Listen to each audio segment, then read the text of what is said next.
Happy Monday, waiting for my daughter's soccer practice to wrap up here.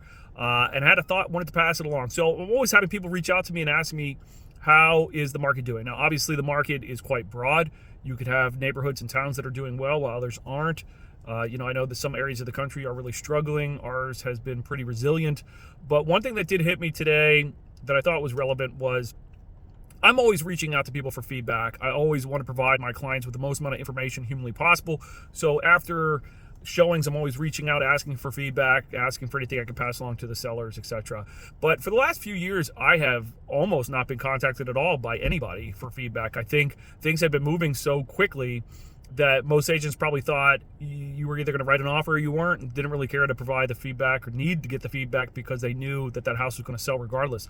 With that being said, I have never had more feedback requests than I did today. I don't even know that I've had a feedback request, maybe a one-off here or there in the past few years. Today, I got reached out to by a number of agents from showings that I did over the weekend. It's the right thing to do, don't get me wrong. I just think it's a little bit telling that maybe things are starting to shift a tiny bit, that all of a sudden, agents are looking to get that feedback for their clients where not that long ago they didn't really seem to need it or care because they knew that the house was going to sell regardless, and feedback wasn't super necessary.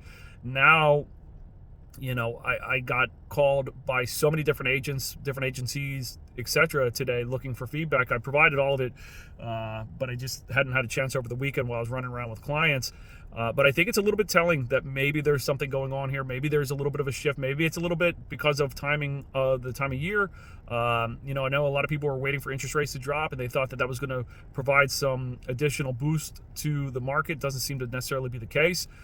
May not mean anything at all, but I think it might be a little bit of an indication that things are starting to cool just a little bit. So if you have any questions, real estate related or otherwise, always feel free to reach out. My name is Pete McGuinn, and I'm with RE/MAX. I'm here to help.